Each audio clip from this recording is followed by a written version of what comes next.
Hello friends, good afternoon. Welcome to my YouTube channel. आप सब लोग कैसे हैं? आशा करती हूँ कि आप सब लोग अच्छे होंगे, मज़े में होंगे।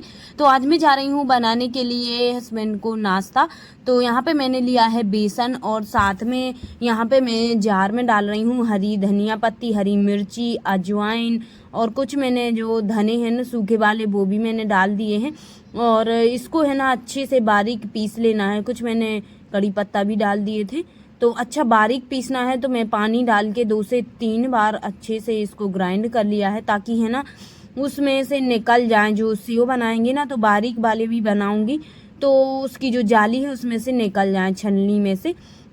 तो इसलिए मैंने बारीक पीस लिया है। और यहाँ पर लिया है मैंने बेसन। तो बेसन में मैंने तेल डाल दिया है।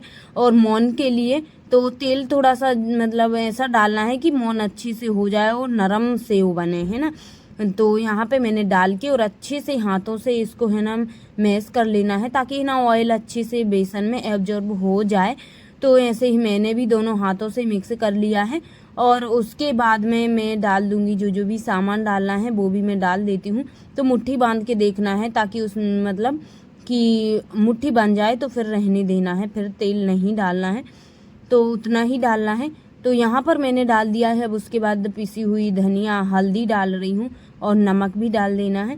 और नमक के बाद में जो भी मैंने मतलब पीस के रखा हुआ है ये सारा सामान वो भी डाल देते हैं। तो अजवाइन वगैरह है ना, वो धनिया वगैरह वो अच्छी बारीक पिस गई थी। और उसके बाद में मैंने हींग पर मैं ऐसे ही डाल रही हूँ कि वो पिसी हुई नहीं है। तो मैंने घोर ली है, पानी में घोर के ही डाल रही हूँ, ताकि वो भी अच्छे से मिक्स हो जाए घोरी वाली। और नहीं तो वैसे डालेंगे तो फिर वो कहीं कहीं मिल पाएगी। और उसके बाद में कम कम पानी डाल के अच्छा थोड़ा सा मतलब मीडियम आटा लगाना है, जैसा कि पूड़ियों के लिए लगाते हैं। और लाल मिर्ची मैं भूल गई थी डालना, तो वो भी मैंने डाल दी। और साथ ही नमक भी मैंने पहले ही डाल दिया था। तो नमक भी स्वाद अनुसार डालना है। और थोड़ा सा नमक है ना इसमें मतलब कम नहीं रहना चाहिए सेव में, तो अच्छे लगते हैं, है ना। तो यहाँ पे देखिए इस तरह से अच्छा टाइट सा आटा लगा लेना है। तो देखिए यहाँ पे हमारा आटा लग चुका है। और अच्छे से मतलब थोड़ी देर मैश करके ही अच्छा आटा लगाना है। तो यहाँ पे देखिए आटा लग चुका है। और थोड़ा सा ऑयल बाद में भी लगा के और उसको बस रख देना है ना। तो यहाँ पे आटा तो लग चुका है। और अब जब तक इसको रख देती हूँ 10-15 मिनट, तो और अच्छा हो जाएगा। और जब तक मैं बाकी की भी तैयारी कर लेती हूँ, जो भी मतलब करना है। और भी मुझे कुछ बनाना है, लेकिन मैं तो देखिए फ्रेंड्स आटा तो यहाँ पे लगा के रख दिया है बेसन का।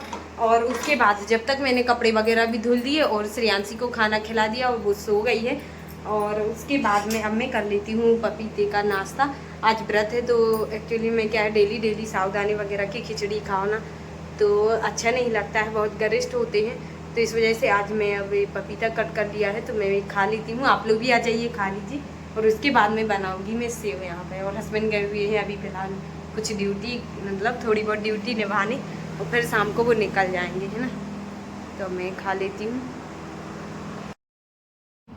तो यहाँ पर लिया है अब मैंने आटा। तो आटे का भी नाश्ता बना रही हूँ। वैसे मैं सेव भी बनाऊंगी। और मैंने कहा चलो रास्ते में सफ़र के लिए मैदा वगैरह का है ना थोड़ा सा मतलब गरिष्ठ रहता है। तो यहाँ पे मैंने लिया था आटा, और उसी के साथ मैंने 1 कटोरी डाल दी है, 1 प्लेट मतलब सूजी डाल दी है। और उसी के साथ में मतलब बेसन भी थोड़ा सा डाल दिया है। तो अब तीनों चीज़ों का ही नाश्ता बना रही हूँ मैं। तो अच्छे से इन तीनों चीज़ों को मिला लेंगे। पर पहले उसमें जो भी सामान डालना है वो भी मैं डाल देती हूँ। जैसे कि उसमें मैंने काली मिर्ची का पाउडर है ना वो भी पीस लिया है, तो वो डाल दिया है अच्छे से। 6 से 7 ली थी काली मिर्ची और यहाँ पर ये जीरा को भी मैंने हाथ से ही मतलब मिस के डाल दिया है।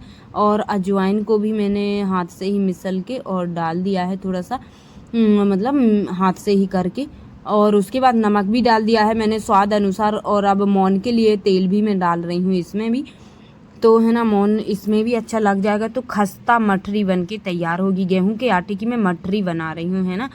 तो मैंने आप लोग को पहले नहीं बताया था, पर मैंने बता ही दिया है कि मैं मठरी बना रही हूँ गेहूं के आटे की, है ना। तो मैदा से भी बना सकते, पर है ना गेहूं के आटे की भी बहुत खस्ता बन के तैयार होती हैं।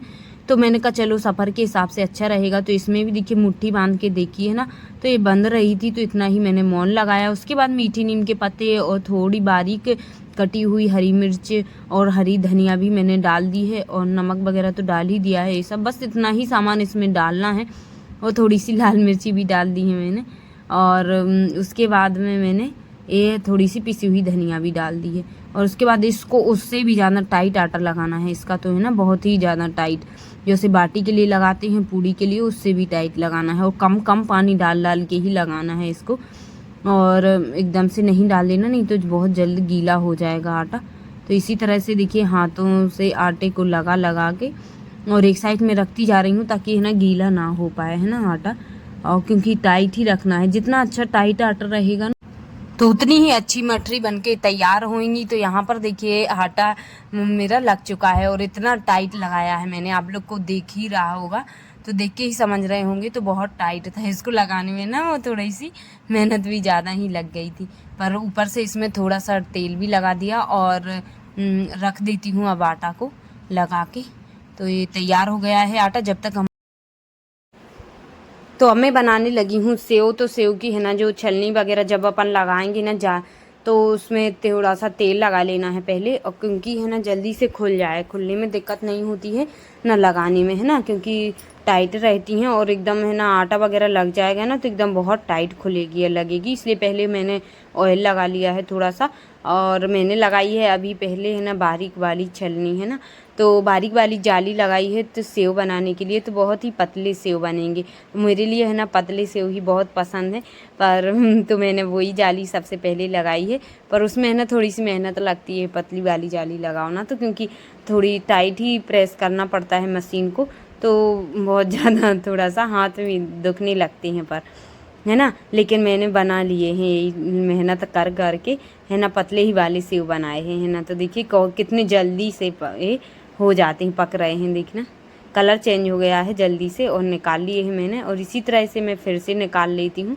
तो देखिए आप लोग देख के ही समझ रहे होंगे कि कितने बारीक सेव निकल रहे हैं, पतले पतले, है ना, बहुत ही सॉफ्ट रहते हैं। और मुँह में रखो है ना बहुत जल्दी से, मतलब जल्दी से ही मेल्ट हो जाते हैं। इसलिए मैंने कहा चलो बारीक ही बना रही हूँ, बहुत अच्छे लगते हैं। तो बच्चों के लिए हिसाब से भी ठीक है। पर मैंने है ना 2-3 टाइप के बनाए थे, इसमें जाली चेंज कर कर के, तो पतले वाले भी और मोटे वाले भी। तो देखिए पतले निकल गए हैं, अब मैंने ये जाली फिर से चेंज कर ली। उसमें थोड़ी सी ज़्यादा मेहनत लग रही थी तो मैंने इसमें मतलब ये थोड़ी सी मोटे वाले भी निकाल लिए हैं कुछ, तो है ना हर टाइप के निकाल लिए हैं मैंने, और अच्छे लगेंगे मिक्स वाले सेव। तो अब इस तरह से निकाल लेती हूँ। इनको थोड़ा सा पकने में टाइम लगा, पर ज़्यादा नहीं लगा, उनसे थोड़ी सी लेट ही पके हैं, है ना। तो अब मैं इसी तरह से 2-3 टाइप के निकाल लेती हूँ सेव। फिर से मैंने वही छन्नी लगा ली थी बारीक वाली सेव की।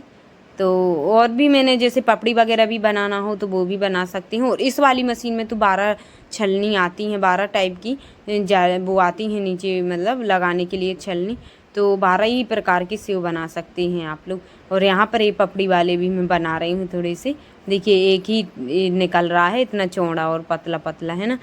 तो ये भी बहुत अच्छा लगता है, अच्छे से पक जाए ना। और ये तो बहुत जल्दी ही निकल रहे थे, है ना। तो मेहनत तो उनमें लग रही थी जो मतलब सबसे बारीक वाली वो रहती है ना छन्नी, उसी में लग रहा था टाइम। और उसी इसमें देखिए 3-3 निकल रहे हैं, ये भी बहुत अच्छे लग रहे थे। और इसको खाने में भी ये थोड़े बहुत ही मतलब ज़्यादा ही मोटे हैं, पर इसमें डिजाइन वाले थे। तो इसी तरह से हमारे सारे सेव बन गए थे। और उसके बाद में मैं बनाने लगी हूँ अब मठरी। तो मैंने पहले इसकी छोटी छोटी लोइयाँ कर ली हैं, और छोटी ही करना है जितनी पूड़ी के लिए बनाते हैं। और उसके बाद इसकी गोल गोल करके और इस तरह से देखिए प्रेस कर देना है बीच में से, मतलब। और इसको है ना एकदम ज़्यादा नहीं में करना है हाथ से प्रेस, बिल्कुल सॉफ्ट सॉफ्ट ही तरीके से करना है, ज़्यादा नहीं इसको दबाना है इस तरह से, ताकि ये साइड साइड से भी मतलब ऐसी शार्प नहीं रहे, है ना। तो ऐसे ही रहने देना है। और बना बना के अब मैंने बिल्कुल मीडियम था फ्लेम, और उसी में मैंने डाल दिया है, एकदम तेज़ नहीं करना है इसको। तो मैंने भी डाल दिया है इसमें तेल में, मीडियम तेल में। और अब इसको समोसा की तरह पकाना है बिल्कुल स्लो में ही, और इसी तरह से पलट पलट के 10 मिनट तो लग ही गई थी एक बार की मटरी को पकने में। तो मैंने इतने ही टाइम तक पकने दिया इनको, ताकि ये अच्छी हो जाएं, पक जाएं, एकदम खस्ता बने। और यदि अपन जल्दी निकालेंगे तो खस्ता नहीं बन पाएंगी ये, और ऐसे ही नरम रह जाएंगी, है ना। तो खस्ता बनाना है तो बिल्कुल मीडियम फ्लेम में ही पकाना है। तो यहाँ पे हमारी मटरी पकती जा रही थी, और अब मैं निकालती भी बनाती भी जा रही थी साथ ही साथ में। तो है ना बन गई थी, जल्दी ही बन गई थी, पर इनको पकने में ही थोड़ा सा टाइम लगा था। देखिए कलर चेंज भी हो गया था और अच्छे से दोनों साइड से पक गई थी एकदम। तो अब मैं इनको निकाल लेती हूँ और बाकी की भी मैं डाल देती हूँ और इसी तरह से सारी मठरी बना लेती हूँ।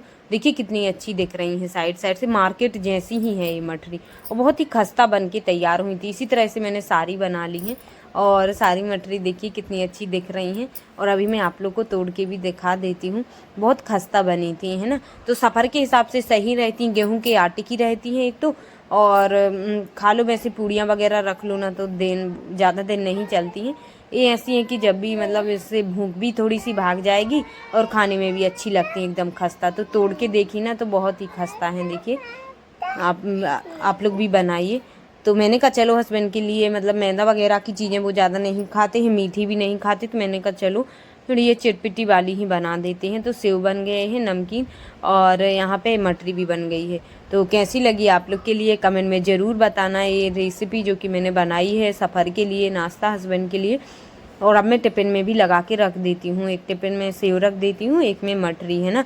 तो क्या है फ्री ही हो जाऊँगी, फिर उनके लिए रख देती हूँ। नहीं तो सुबह सुबह से बहुत जल्दी पड़ेगी, 5 बजे जाना है तो उठना तो पड़ेगा 3 बजे से, तभी सारा काम हो पाएगा। और बैग तो तैयार हो गया है, अभी भी रख दिए हैं मैंने बैग में ही नाश्ता, क्योंकि कंफर्म नहीं है कि शाम को आ पाएंगे कि नहीं। और हस्बैंड भी तैयार हो गए हैं। तो अब देखिए फ्रेंड्स ये निकल रहे हैं मतलब ड्यूटी में, पर अभी पता नहीं है, नहीं तो मैं मतलब कुछ भी खाना बना देती। पता है कि अभी बुलाया है ताकि सब लोग दूर दूर से आ जाएं आज ही, पर कल निकलेंगे सुबह। तो अभी लौट के आ जाएंगे रात में, अब सुबह निकलेंगे जल्दी 5 बजे या 4 बजे, है ना। तो अब सुबह ही खाना बनाएंगे, पर अभी लेके जा रहे हैं सारा सामान, क्योंकि अभी पक्का भी नहीं है कि मतलब आएंगे वापस अभी, क्योंकि बहुत दूर दूर से आते हैं सब लोग और पास वाले हैं तो आ भी जाएंगे घर पे। तो अब देखते हैं क्या हो रहा है। पर फिलहाल अभी मैंने इनको जो नाश्ता बनाया था वो तो रख ही दिया है, सेव वगैरह और मटरी। तो सेव और मटरी रख दी है बना के और अभी जा रहे हैं। तो इनको भी बुरा लग रहा है और मुझे भी बुरा सा लग रहा है, पर क्या करें अब 5-6 दिन घर पे बुरा ही लगेगा। और अष्टमी पूजन है कल, तो अष्टमी पूजन नहीं कर पाएंगे अभी। और ये ले आए हैं देखिए पैसे लेके कुरकुरे, है ना। हाँ पापा जी से ले लिए थे श्री जी ने कि मुझे पैसे दे जाओ आप जा रहे हो तो। अब देखिए चाचा जी का वेट कर रहे हैं, वो आ रहे हैं, कब तक आते हैं फिर ये निकलेंगे। तो यहाँ पर देखिए अब हस्बैंड निकल रहे हैं ड्यूटी के लिए, रायसन जा रहा है अभी तो श्रेयांशी आशीर्वाद दे रही है, वो मतलब हस्बैंड पैर छू रहे थे तो, और अब वो जा रहे हैं, वो रोने लगी कि कहाँ मुझे भी ले चलो, कहीं जा रहे हैं चीज़ दिलाने। तो क्योंकि श्री जी भी पीछे पीछे भाग रही थी तो वो भी रो रही थी कि मुझे भी दे दो, पर अब वो निकल रहे हैं ड्यूटी। तो आज का ब्लॉग कैसा लगा कमेंट में ज़रूर बताना। Bye bye, take care, all the best.